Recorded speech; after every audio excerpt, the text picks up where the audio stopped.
For anyone new watching my videos, hello. This is my front garden, which consists of containers. My container garden has seen some change over the last couple of years. I wanted to veer away from bulbs and annuals. So last year I planted it up with perennials, which are inspired by my time in Cornwall.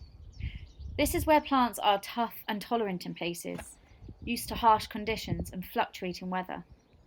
I wanted something which required less watering, so I have decided to experiment. I know some of you will be disappointed to see the change in plants and the lack of bulbs and cottage garden style planting, but don't worry, they will be back. Now the garden is, well, in great disarray, as you can see, and has been greatly neglected, so I am going to take some much needed time now to get back on top of it. There is much to be done. The pots themselves need weeding, the plants need cutting back, the whole gravel surrounding the plants need weeding, so let's get to it. I begin by pulling out any old tulip bulbs which seem to have appeared in the compost. Just pulling at the leaves is fine for now, and clearing my way around the pots, making sure any more stubborn weeds are pulled out by their roots, dug out properly. Luckily for me, most of the weeds in this front garden are very easy to remove. And have quite shallow root systems, like plants such as herb Robert seem to have grown everywhere in abundance. Hairy bittercress, there is a bit of dock which does require some digging out, and dandelion too, as you know, the roots go quite deep.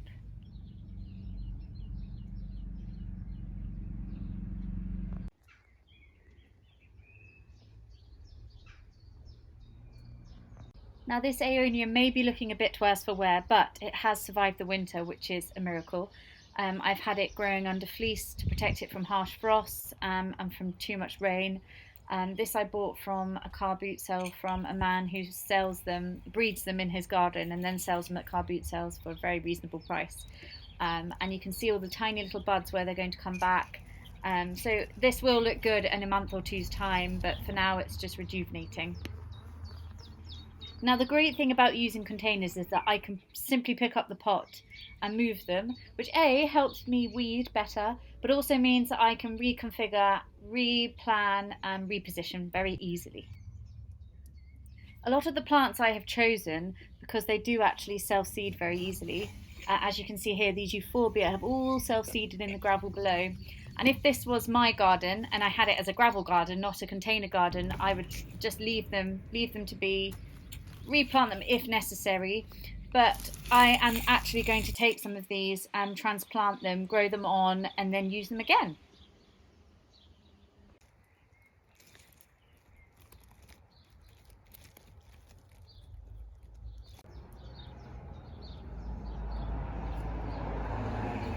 Now, despite it being April, it's actually very warm today and not a good day for transplanting. But I need to move some of these seedlings. So what I'm going to do is, for ease and for speed, I've simply just watered a pot near me, close by. I'm going to try and dig these out carefully, preserving their root systems. And then I'm going to just pop them in, almost heel them in, so to speak, into this pot that I've pre-watered the soil with, so that they can sit there nicely in the shade while I carry on with the rest of the garden. I'll either leave them in there to grow on, or I'll put them up into small pots to help nurse them, and then I will use them again in the garden.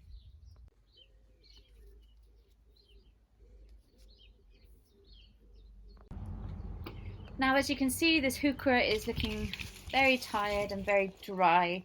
What I am going to do is give it a gentle trim back and a very good water and feed just to get it back to how it was. That should do the trick.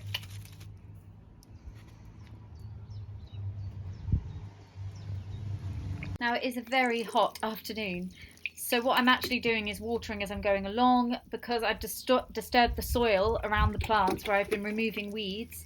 I just want to make sure that the plants are happy and they're not going to dry out in any way, so I'm just making sure I'm watering as I go along.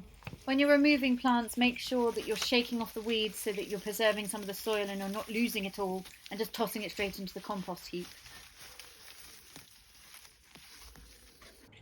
As I go along, it's a good time to stand back, look at what you have, look at where the plant's growing, is it doing well, does it need to be moved, and kind of keep this fluidity going as you go. So now all the weeding is done and you've moved your plants to positions that suit them. I'm now going to give everything a really good and thorough water. And then I thought it might be nice to talk you through some of the plants that I have chosen.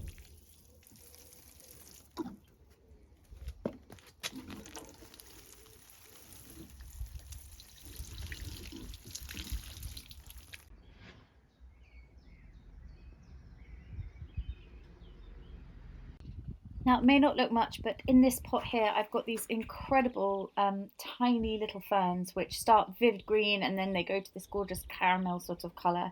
I've got sedum in the pot behind, which just do really well and spread very easily.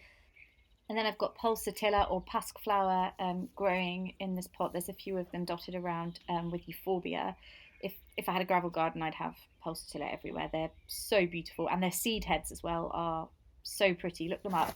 I've got fennel in this pot in front. Look, more pasqueflower or pulsatilla in there, as you can see. And then in this big tub, which was just full of succulents and sea thrift, I have actually now added the cardoons. We'll see how they do. If they don't do well, I'll pull them out and I'll put them in the back garden somewhere so they have plenty of room to grow, but we'll see. I just love the colour in the front garden. I think it looks so lovely with the mix of succulents and sea thrift in this pot, this large tub, which I've moved to the right now, which was on the left. Then I've got the bronze coloured fern, the Cornish aeonium, which I will show you its progress because it will grow super tall. That bit broke off. I've just plonked it back in the soil and it will grow back very easily. The lone rose, which may go to the back garden, I haven't decided yet.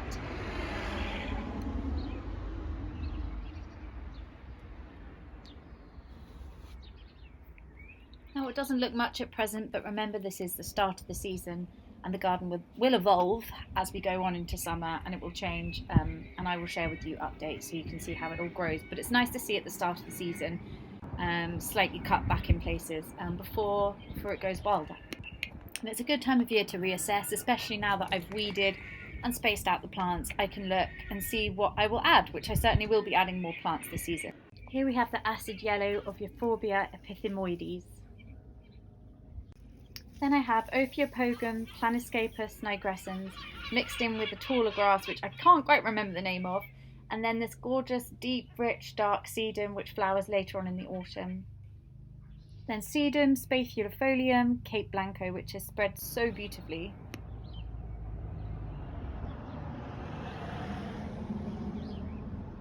This is one of the bronze fennel self-seeders, which I've actually just left in the gravel to grow.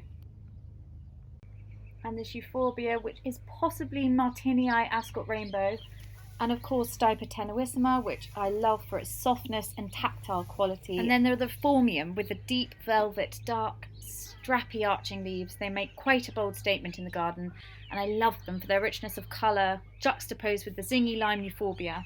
Now these are an unusual plant. It's Saxifraga stolonifera, evergreen, shade loving, and a great ground cover. And then there's a pot of feathery pennisetum behind them. And then underplanting the cardoons, we have variations of sedum, and then this sea thrift, which actually has like a darker foliage and a darker flower to the common sea thrift that you see, which I've really liked.